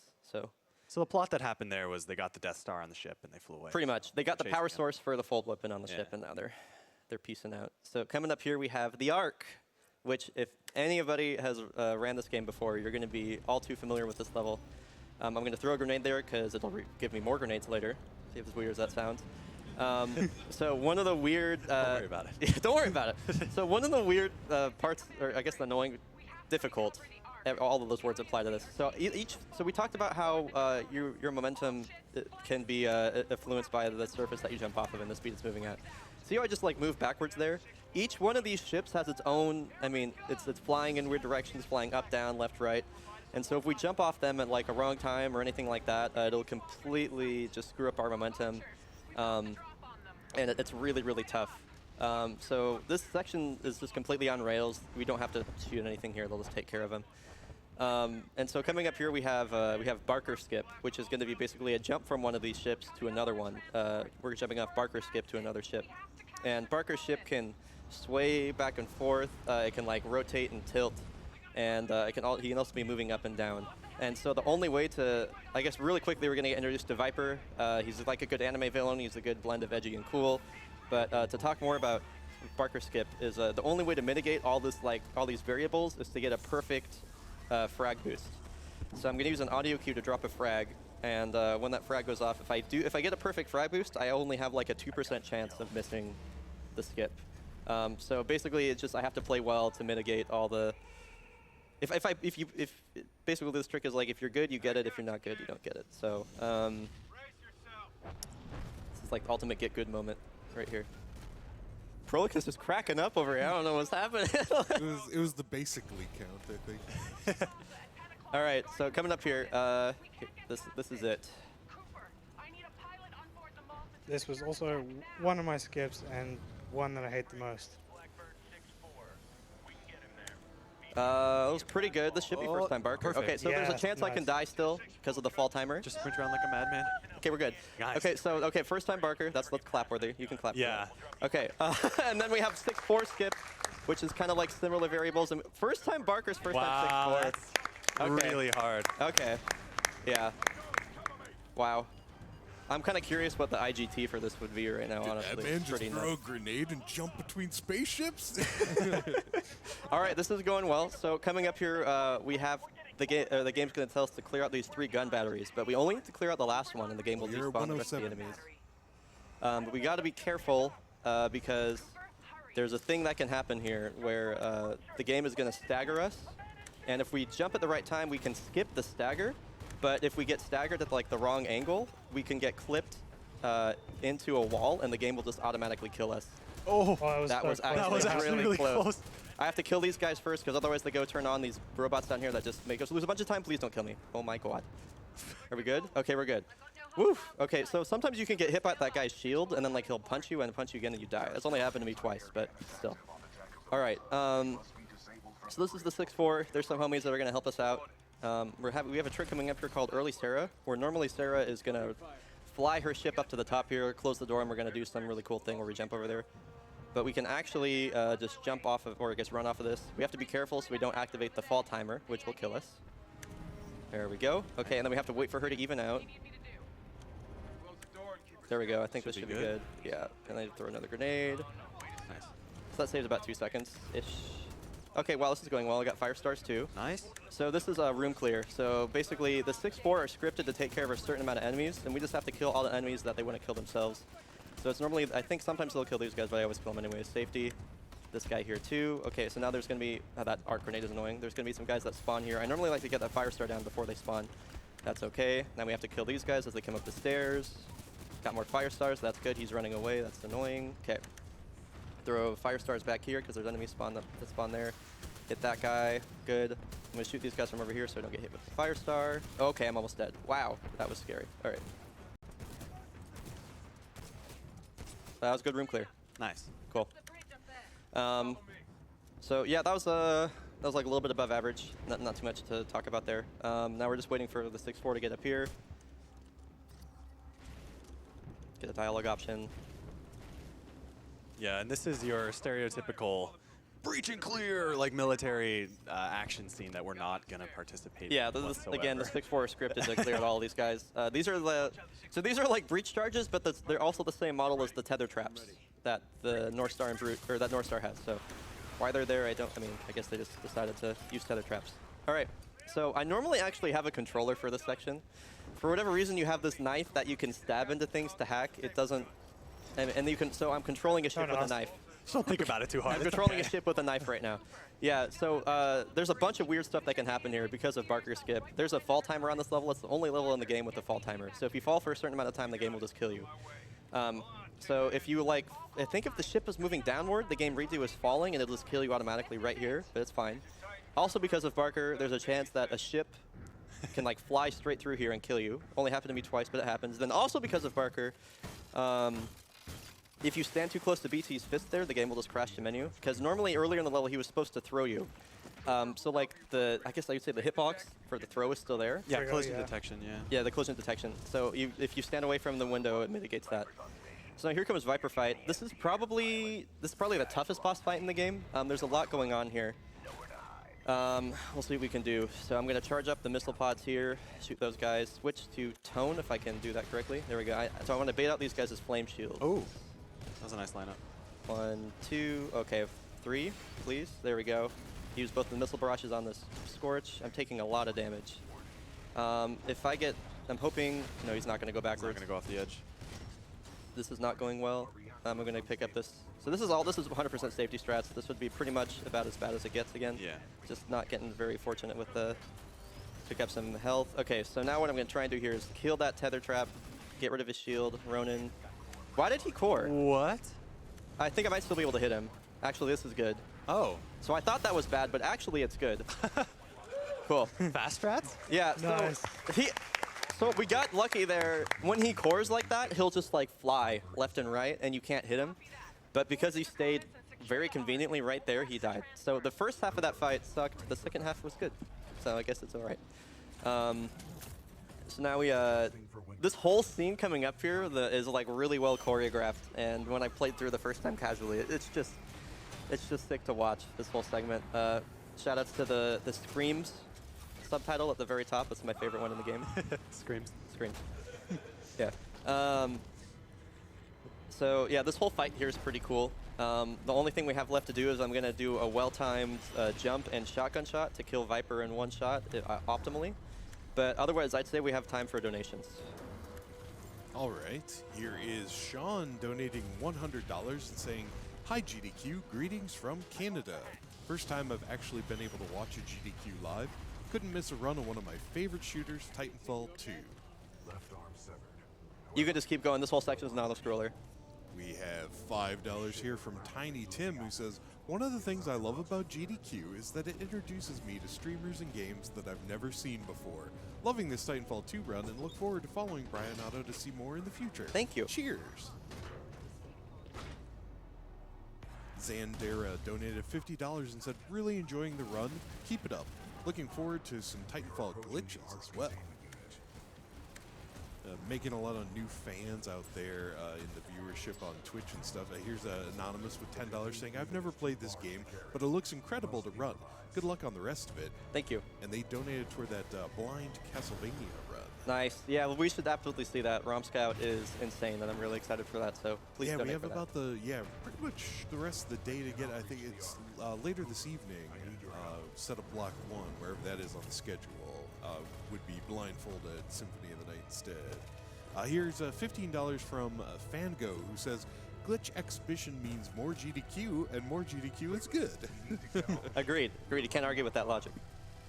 All right, so you'll probably get this one. Here's $10 from Quirky Squid, who says, "TF2 is such a timeless game. Great characters, interesting mechanics, and so much customization. Though if I'm being honest, I always remembered there being a lot more hats." A lot more. What? Hats. Hats. Sorry. Wrong TF2. I don't. Oh, I get it. Oh, like Team Fortress 2. Ah, ha, ha. All right. Yeah, okay. All right, get out of here. That's Quirky good. Okay, that was Squid. good. I'll give you that. I had to think about it. Oh, okay. I thought you were playing off the fact that I thought you were faking that you didn't know of TF2. Yeah, no, I won't like. I hear so in my stream, like we just whenever someone says TF2, you know, I mean, yes, TF2 is Team Fortress 2, but if you're in my stream and you say TF2, I mean it's Titanfall.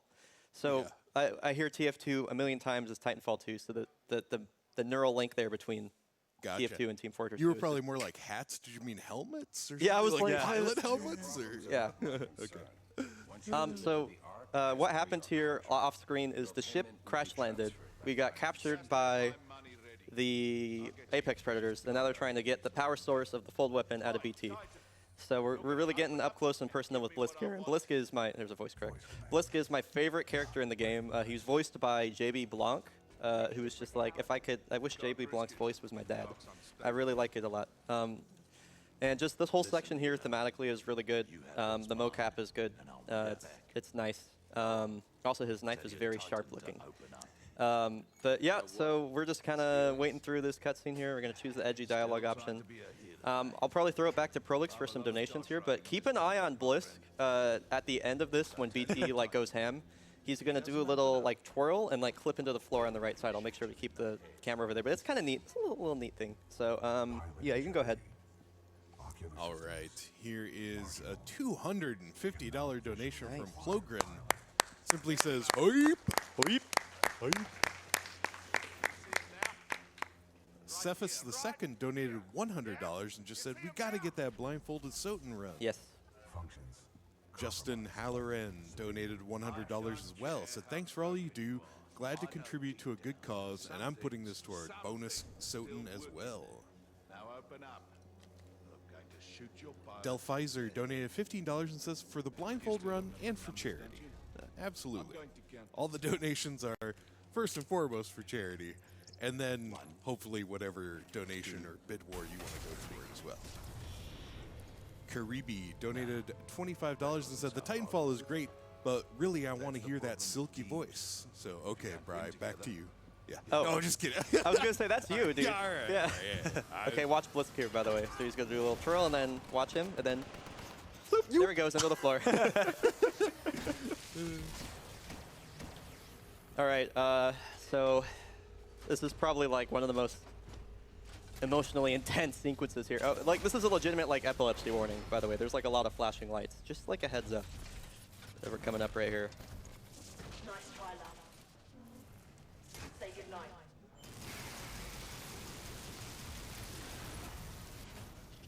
All right. So Rip BT. yeah, rest in peace. So coming up here, we have a. This is a strat that was found by Jetsa. For the brief time that he ran this game, please come back. So if you hold backwards right here, you can walk into the fire, almost die, and then walk back out. And normally you'd have to wait for BT to talk to you for about. This saves like 10 seconds, or sorry, 5 seconds of waiting here. So we go there, and we walk forward. There we go. So that saves about 5 or 6 seconds. So It's a pretty hot strat. I like that strat a lot. It's so nice, dude. It saves time for free. So now BT is going to rip off his own face and then give us his brain, basically, is what's happening. And so within BT's head here is what's called the Seer Kit, which is the survive, evade, resist, or Yep. Is it resist? Yeah. Yeah, resist, escape Yeah. kit. And so inside the Seer Kit is everybody's favorite weapon that is for some reason Oh, a yeah. multiplayer. The Smart Pistol, which is literally a pistol with an aimbot on it. And then we have that data knife thing, which is the really masculine device that stabs things and also hacks them. And then we have the BT's data core, which is basically his entire conscience. It's all in here. So the movement, we don't have our double jump yet. So we're gonna come over here, hack this. And the movement here is actually pretty nuts. I'm gonna have to focus here. I hope we're not gonna get the hitch at the top of the stairs that sometimes here, so. Yeah, sometimes the first time the Smart Pistol sees things, it kind of goes, Yeah. oh, The bonk. no hitch? Yeah, no hitch. I think it's because I played through earlier. Okay. Yeah. Yeah, sometimes it'll just hitch the entire game and This is make going really well, by the way, aside from the bonk. This is sick. Yeah. This What one is of- that melee? Okay. This is definitely one of the coolest levels in the game to play through for the speedrun. We just don't get to do it very much because of the Just very, the very end of the end. level. Yeah. Yeah. So the movement through here is nice. I'm gonna go for a strat where if I can like basically not have to reset my slide boost, but I've only gotten it a few times in a run, so close. Ah, Okay, yeah. Oh, I got a damage boost there though, so that works. They didn't give me my slide boost back though, so that's nice. There's a slide boost timer in this game, where after you get a slide boost, you have to wait like a brief amount of time before it gives you it again. It's around like 2.5, 3 seconds, but there's no visual indication of when you've lost your slide or when you have the slide boost back, so it's kind of annoying. But yeah, the movement through there is honestly pretty sick. I like that section a lot. Yeah. I'm just gonna skip all this fighting and jump over the top. Yeah, yep. I think that was your route, isn't it, Tasky? Yeah, you used to go around this weird way. I'm like, just go over the top right there. Yeah. There's been a lot of strats in this game where like, why don't you just go straight over it? Yeah. So this is, we're installing BT's data core into another Titan. So it's a different Titan chassis, but it's the same BT. And we're gonna skip an animation here by just walking behind BT instead of waiting for him, and then there we could just get inside of him immediately. We're gonna switch to tone here. And so basically what's gonna happen here is I'm gonna build core. I'm gonna build core and I'm gonna use sword core to like sprint through all this. But what I really what's most important to talk about here is what's coming up is called door skip. Door skip is probably the single most important skip that's like ever been found for this game. So there's a big fight at the end of this level, or I guess kind of toward the end, where there's like there's a door. Hello? Fuse? Punch him. There we go. If I punched him, it would eat my core. So there's a big door at the end of this level that normally you'd have to like kill a bunch of enemies and then hope you were close enough to the door when more enemies came out, or like hope one of the enemies walked back into the door to open it for you. It was like basically 100% random, and it was like right at the end of the game. It would cost you like minutes, and so we now have this skip here, where if you just disembark out of BT and then jump through the top of the door, it just opens. So it doesn't look like anything, but that is like the most important thing that's ever been found for this game. That was because of an angry albino, who, if you remember, ran this game at GDQ last year, and Enderon. So shoutouts to those guys. That's been like the great part about running this game for so long, is that the more and more stuff that gets found, the less and less random it becomes. And there's just this movement sucks, by the way. Yeah. This is not good. It's just become more and more skill based as time has gone on. So it's been a real treat to have ran this game for the last almost 2 years now. So coming up here, we have the Sloan fights. This is the final fight of the game. This is probably my favorite boss fight. We're gonna hope that BT has ammo. That's gonna save us a couple seconds of reloading if he does. So Sloan fight is split into 3 different parts, and so we have to get Sloan's health down to a certain health increment, and then she'll teleport away, and then she'll come back. We're going to be using the spawn manipulation here as well. You can't kill Sloan like in an early phase or anything like that. She's always going to teleport away. So we're just going to wait for her to teleport. There we go. We're going to switch to Scorch, force the enemies to spawn there, drop down a flame trap, activate it, get core, instant core. Hopefully, did he dash away? That's unlucky. A little bit slow then. Put it back onto the fire. Okay, now we're gonna get Sloan to spawn here, ideally. There she is. Okay, I'm gonna try and like dash away from this brute. So Sloan is invincible for the first, for the first few frames when she spawns. Not few frames, for the first like 3 seconds. I don't know what I'm talking about. There we go. Okay, so now we have these Reapers that are gonna spawn here. This is a really weird fight, by the way. Yeah, this is not normal. Those Reapers don't move normally, and here they are doing this, so it's a marathon thing, I guess. Okay. This is one of the most peculiar Sloan fights I've ever witnessed. Yeah, so now we're going to get her to spawn here again by looking at this spot. There she is. Gonna try and move behind her. Now wait for her to do her thing. There we go. Okay, she's dead. Now we're going to activate this. Cool. All right, so that was that was a Sloan fight. That's about all I'll say about it. Okay, and this is the final cutscene of the game here. Gonna remember to hold W. Chat, if you can spam W for me, so I remember to hold W. We can all speedrun this together. We can all just hold the hold W on your keyboards collectively with me now. And just spam enter. There's a part coming up here where BT requires auxiliary power to go forward, and it's really easy to forget about. I definitely haven't like lost time to that before. That's never happened. So if you could just hold W for me, I would appreciate that. Otherwise, we have time for donations. Yeah. All right. Yeah. Here is $100 from Deco with probably one of the nicest comments I've ever read. They say, "The run and your commentary deserve admiration, devotion, attraction, and respect."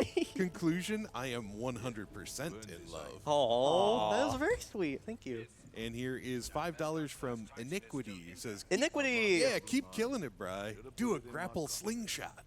Hi, Iniquity. Sweet. And $100 from Paintball Bob, who just says hello from TwitchCon. So, hi, Bob. Hi, Bob. I almost forgot to hold W. Legit. Okay, keep going. Sorry. Okay. The chat's helping you. Come I on. know. Well, I probably remembered because of chat. Think about it. Yeah, it works. Here is $42 from Anonymous, and they simply said the answer to the meaning of life, the universe, and everything. Thanks, Anonymous. Fierce Wolf donated $20 and said, "Mini GDQ? Miniature SNES? Prolix on the mic with that smooth as butter voice? Yes. Blindfolded Soten? Yeah, I'm going to donate. Big thanks to everyone involved in putting together these events. Go Runners, go." So what's happening here is BT's going to throw himself into the middle of the fold weapon and detonate his reactor core, which is going to blow up the whole planet. And you're going to hear BT talking to Sarah, and he's going to give her coordinates. And Sarah's like, "How are you going to get there? I don't understand." So something I didn't notice until I played through this game quite a few times is BT is calculating the exact trajectory of every single piece of debris when this planet explodes, and where pieces of debris are going to be at specific times in a specific location to pick Cooper up, and the exact area to throw him in. So the amount of calculations and stuff he's doing here is completely insane. I didn't notice this the first few times I played through. It was only after I'd been speedrunning it for a while that I understood it. But everything that you see here basically was calculated by BT. So the amount of stuff that he just did there goes kind of unnoticed and is crazy. So here we go. This is the final section of the game here. Time is going to be when I get to the end of the final platform and I lose control of Cooper. Goodbye, BT. Rip BT again. BT. No easy way out of it this time. Yeah. Cooper, we just lost BT signal. We're almost there. Cooper, Okay, I'm going to try and get a wall run here because it'll help me go a bit faster. Get a wall kick. Nice. Nice. Okay, That'll work. yeah, this will work. He's going to be aiming for the bottom of these rocks, floating rocks here, to start the next sequence early. Yeah, the triggers to start the next sequence are normally pretty big, so we're just going to jump over most things and hit them anyway. Don't hit that, please. Nice. Okay, you gotta look out for the tree and jump early so I don't clip into the rock. And time will be when Cooper flails his arms. Time. Time. Yeah. 126 RTA. Yeah. Nice. That's including loads. That's with loads. I wonder what the IGT was on that.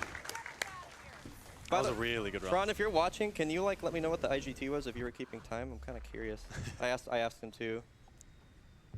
Dude, that was like a really good run. I'm actually like really happy about it. Yeah. And if you guys liked watching that run, I have to recommend Bryonato stream. He streams this like basically every day, and Thank it's you. always a fun time. So yeah, I do. Hit him up, give him a follow. I do stream this all the time. BRYONATO. If you enjoyed, thank you.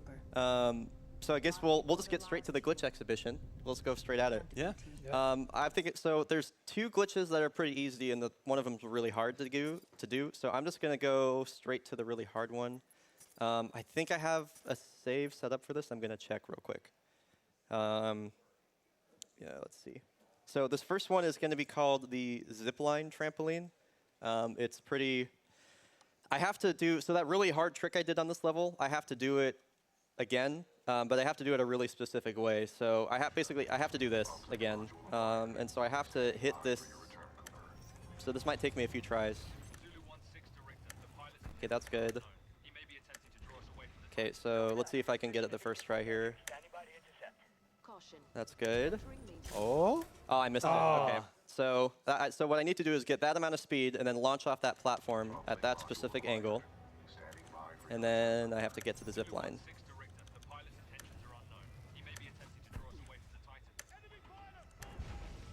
Okay. So even if I don't think I have quite the speed for it, but I'm going to go for it anyway. That should be okay. Yeah. Okay, here we go. This might be it. I have to get the zip line to spawn though, so this is going to be tough if the zip line doesn't spawn. So please spawn. You got it? Yeah. Okay, so here we go. So please grab the zip line. Okay, so now that you're on the zip line, you can just do this over and over. So now you can just jump, like you can get like so high like this.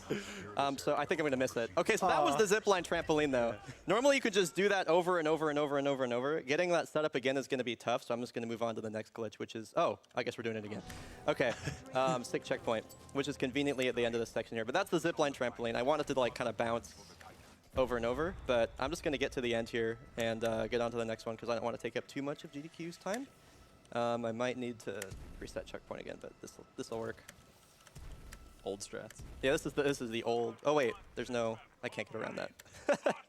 I gotta go around this side. Nice. Okay, so I'll just do a little grab star boost here and hopefully not embarrass myself. Cool. Nice. So we'll just get back over here real quick. So this next one is going to be called. It's either called Invisible BT or Hand of God, depending on who you talk to. It's both kind of the same thing. So we have to go do this fight really quick. We'll spawn the zip line. I'm actually just not going to touch the zip line. I'm just going to jump off this because I don't want to. You know, I am going to touch the zip line. All right, so we have to get through this fight really quickly. You just threw that, dude. Yeah, he just threw that dude. So this is going to be everything you've seen before. This isn't too interesting. But I'm just going to try and clear through the fight and do the spawn manipulation. So the glitch comes basically at the end of this whole section here. It's convenient that ideally I would have done the zipline trampoline right into this, but that didn't quite work out. Yeah, we used to get out of the Titan and run around and shoot people. And then I was like, why don't we just stay inside the Titan and shoot them? Yeah. And then Brian was like, well, I'm going to stay inside the Titan and punch them. So Yeah, there's a lot of punching. Yeah, so one of the things that like the Respawn devs have done is none of the multiplayer patches have really affected the single player. And so they've nerfed Titan Melee in the multiplayer, but it's still like completely busted in single player, as alongside the EVA and Vortex Shield and stuff like that. So real quick while this fight's going on, I want to give like the biggest shout outs to Respawn for like changing things in the game that like affected multiplayer. So like they didn't affect single player. Like as soon as we found moon boots, we told them about moon boots, and Because it's like it is an actual multiplayer thing. you can do that in multiplayer, and they just like and they left it in the single player for us, which was really cool. Okay, so now we're gonna do the. Oh wait, I almost forgot here. Okay, wait, can I get back in BT? I might. No, be- you can't. No, I can. Oh. Okay, cool. Whew, I was like, wow, I have to do that all again. That's gonna suck. So now we're gonna come up here. We're gonna get changed to brute. We're gonna fly up right here, if I can. That's annoying. Okay, we'll just wait for it to recharge. Twiddle our thumbs. So I have to fly up there, and then I'm gonna do the disembark thing. Okay, so fly up there, crouch, hold. Okay, I think I'm here now. Nice. Now we're gonna do this. Disembark. So BT's stuck. So now he's stuck in this position. So now you remember, so I lost moon boots as well, so this climb is a bit more difficult, but you probably remember, actually, you know, I'll just let this play out. And Ted, you haven't seen this, right? No. Sorry, I just doxed you. His name's Ted. Okay, actually, wait. Yeah, this is a little bit more difficult with No, that mood. I intentionally didn't watch this so I could see this here. Okay. So I have to climb up to the top. And BT's still stuck there. He's going to stay stuck there. Isn't that space bar? No, not spacebar. Beautiful. Meanwhile, $15 received from Insidious Enemy, Insidious! who says, always love watching my favorite streamer playing my favorite games campaign. Yo, Good luck thank and you. don't forget to hold W. All right, here we go. So you might remember what happens here during when BT's not stuck. So this I found like completely on accident. This is one of my favorite glitches in the game coming up here. So we're falling, and BT's supposed to be there to catch us, but he's not there. Where's BT? So we get caught by an invisible hand. Give him a thumbs up. BT's over there just chilling, and then we get placed in, and then bloop, we teleport over here. Oh. So that's the invisible BT Hand of God. I found that like completely on accident when I was trying to find ways to skip the fight. And then we have one more trick here at the end of Effect and Cause. So That's a you kind of saw this beautiful earlier menu with screen. Time Stop, but we're just going to show off the rest of it.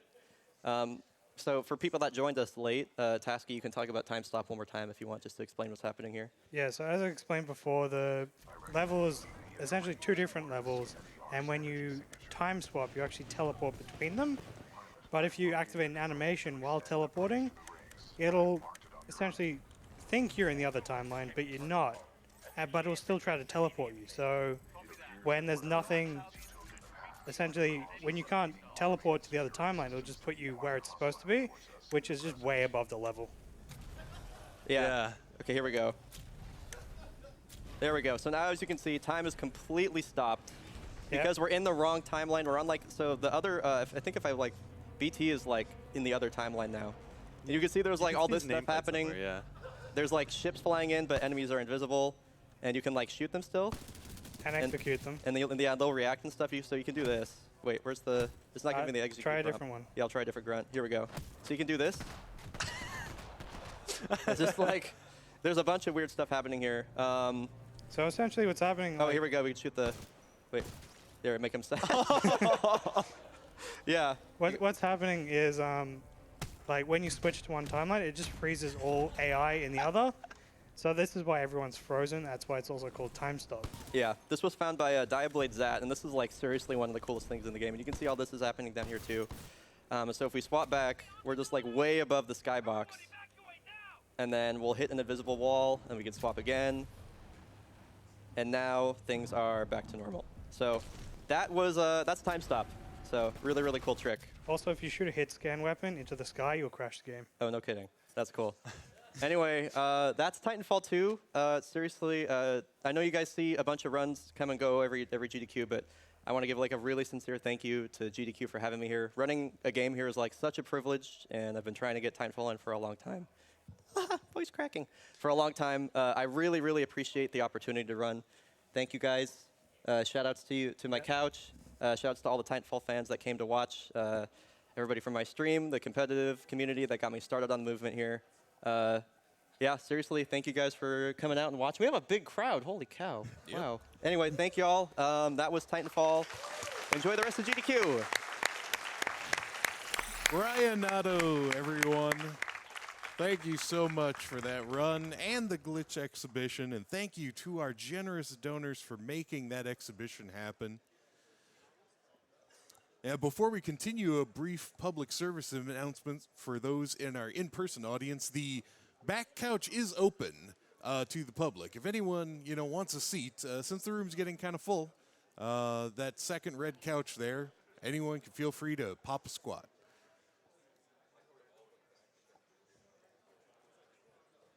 Got a $25 donation from Traz here. It says, thanks to all the runners and crew behind the scenes for supporting these great charities. I'm donating for the Blind Symphony of the Night run because I can't imagine how that game can be played blind, so I must see that. Thank you, Traz.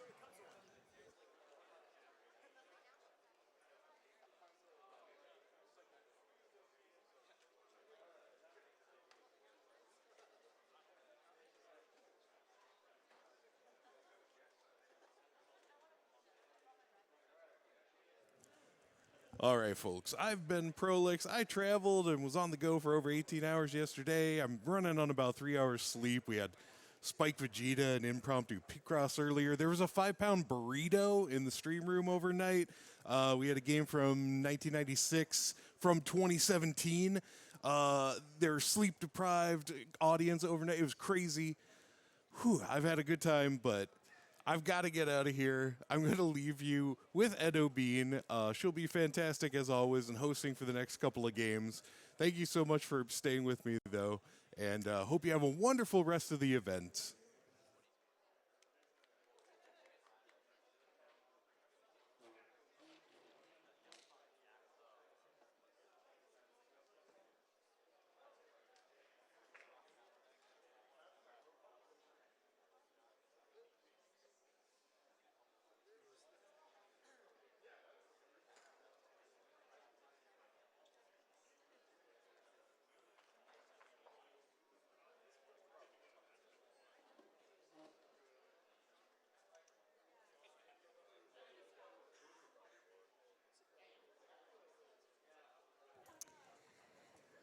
Welcome, everyone, to Games on Quick Express. I am Edo Bean. I'll be your host for this fitting game that is coming up right now, which is Kirby Superstar by Use Pizza. So I'm going to go ahead and just leave this out because I know everyone is already going to be asking for me for this, so we'll just get this out of the way. Booyah! Booyah! Booyah! Booyah! Booyah! Pollo. There you go. There are your pollos for the day.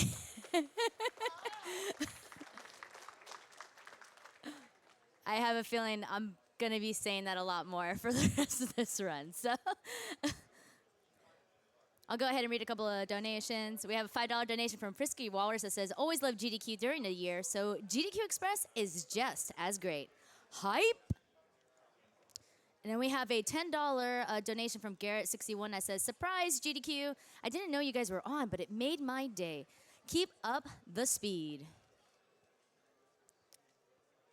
$500 from Alucard171 that says, I'm interested in this, which is the Symphony of the Night Blindfolded, which right now we just hit 5K. We still got 10K to go. Let's make this happen, guys. I want to see Romscout play this game that he's played for his whole life. Do it blindfolded.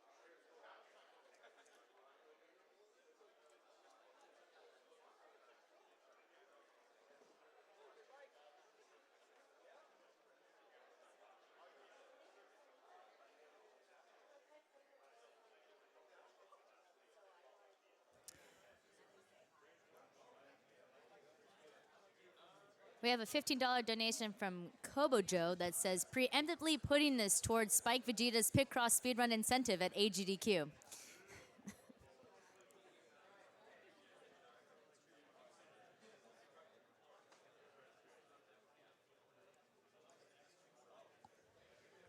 $25 from Mangmo that says, "Gimme my blindfold Castlevania run."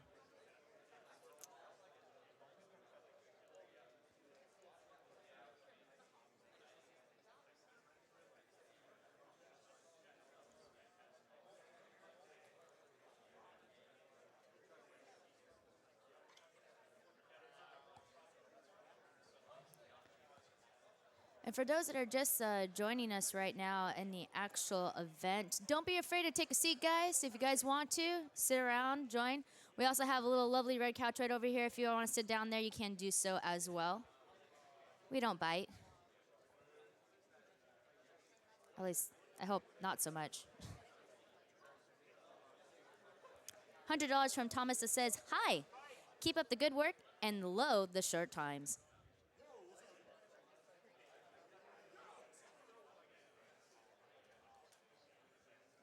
Shindetsuku donates $25 saying, "Third time donating. Hope to keep this up for years to come. Glad to see more GDQ events."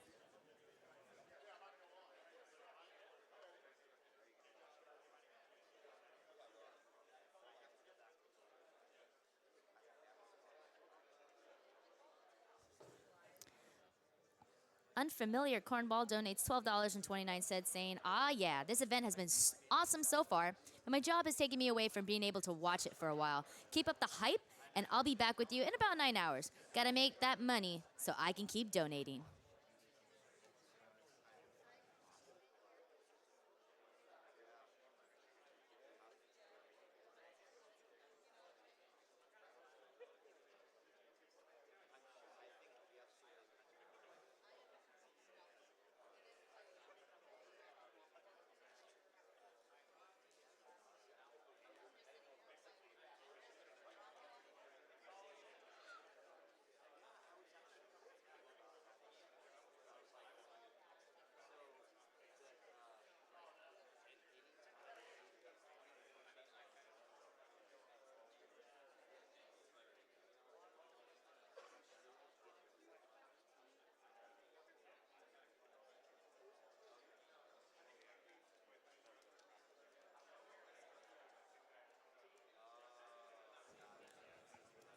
I want to go ahead and talk about a couple of the charities that we're going to be having our donations going towards. One of them being the Call of Duty Endowment. Call of Duty Endowment is a nonprofit that helps us unemployed veterans get high quality jobs after their military service. So far, we funded the placement of over 40,000 veterans, but with a high unemployment rate for younger vets, there is still more work to do. Help us reach our goal of placing 50,000 vets in jobs by 2019. Learn more at www.callofdutyendowment.org.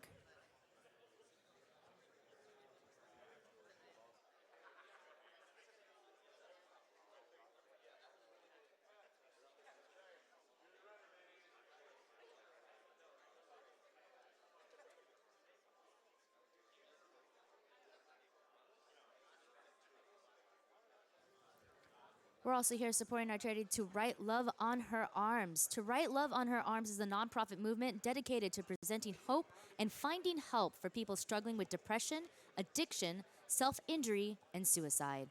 TWLOHA exists to encourage, inform, inspire, and also to invest directly into treatment and recovery.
We have a $15 donation from Camille that says, "Love you all. Hope everyone there is having a lovely time."